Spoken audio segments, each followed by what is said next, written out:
Hi guys, tara! Magluluto na naman ng inyong inday nga nanay. Magpiprito tayo ng manok nga thigh, o di ba? Bisaya Tagalog 'yan kasi nandito si Bunso at siya ay fasting, mag-aalas 6 na, siguradong gutom 'yon. Ayan na yung ating kawali, pinaiinit ko muna yung mantika at ito na yung ating manok, marinated na yan guys, kaya malasa na yan. At syempre, magluluto din tayo ng napaka-in-demand na yellow rice. Ready na yung ating ricado, oh, diba? Dahan-dahan, mainit. Oops. Isa pa ulit. Ay, sarap. Ay, kasi ang apat. Binaliktad ko na yung manok natin guys, pero iki-crispy ko pa yan, babaliktarin pa natin ulit yan. Guys, mamula-mula na, oh. Yan na guys, luto na.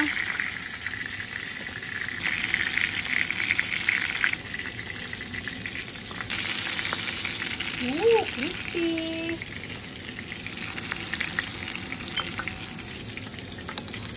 Yan na. Ayan na guys, luto na yung ating manok. Isi-set aside muna natin yan dahil magluluto na tayo ng yellow rice. Lalagay na tayo ng mantika. Yellow rice. Ayan. Garlic muna.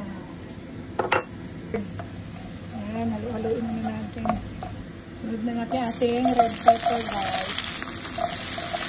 Ayan ang ating onion. Ating tomato. Haluin lang natin guys para bumango at lumambot. Titimplahan na natin guys paminta, garlic powder, vegetable broth powder guys. Ayan na yung ating turmeric din. At yung chili flakes. Lalagay na natin yung ating bigas guys. Yan, dahil dilaw na yung rice natin, lagyan na natin ng tubig. Nagpakulo na ako kanina para mabilis na lang siya. Yan. Ooh, sarap. Ang bango guys. Yan.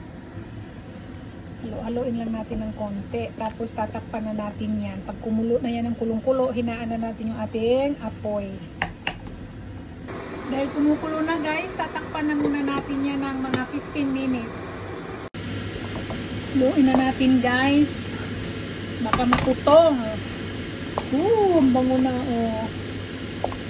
Hininaan ko na nga pala yung apoy niyan para hindi matutong yung ilalim ng ating kanin guys. Konti pa. Ayan na guys. Luto na yung ating yellow rice. Kaya naman ipapatong na natin yung ating manok ng isa-isa. Wow! Ang yummy na naman nito. Mapaparami si Bunso niyan ng kain, di ba? Ipapatong lang natin yan dyan para masarap tingnan at kaaya-aya sa panlasa at paningin. Nakakagutom talaga. At ang finale, yung ating coriander. Ayan, ready na ang ating hapunan ngayong gabi para kay Bunso. Tara guys, kain tayo. Sarap, di ba? Kakagutom na.